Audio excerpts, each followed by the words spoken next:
రోజు రైతు దినోత్సవం కూడా జాతీయ రైతు దినోత్సవం ఈ జాతీయ రైతు దినోత్సవం రోజు ఒక రైతు బిడ్డగా నేను ముఖ్యమంత్రి గారిని అడుగుతా ఉన్నా, నీకు నీ ప్రభుత్వానికి మన నిజాయితీ ఉంటే, నీకు నీ ప్రభుత్వానికి నిజంగానే వ్యవసాయదారులకు ఏమైనా మంచి చేసినామనే నమ్మకం ఉంటే, దమ్ముంటే సహకార ఎన్నికలు పెట్టమని చెప్పి గట్టిగా నల్లగొండ వేదికగా నేను డిమాండ్ చేస్తా ఉన్నా.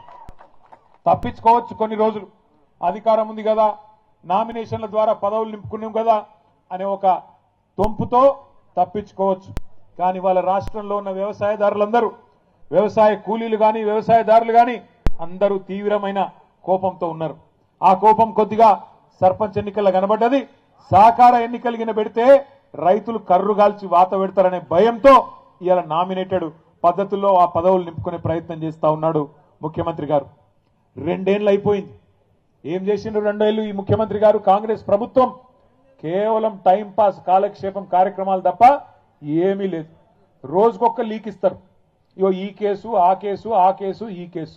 2 ఏళ్లుగా ప్రభుత్వాన్ని తప్ప ప్రజలకు పనికొచ్చే ఒక్క కార్యక్రమం కూడా లేదు.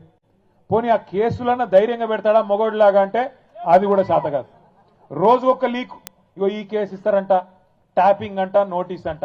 రారాదు కెమెరా ముంగటికి ముఖ్యమంత్రి దమ్ముంటే మొగాడి అయితే రా, వచ్చి చెప్పు, ఇగో ఈ కేసులో కేసు పెడుతున్నా అని చెప్పు. రోజు చూడండి శిఖండి రాజకీయాలు తప్ప మగాడిలాగా మగతనంత రాజకీయాలు చేసే దమ్ము మాత్రం లేదు. రా, ముందుకు రా, కెమెరాల ముంగటికి రా. చిట్ చాట్ల వెనకాల దాక్కునుడు ఎందుకు?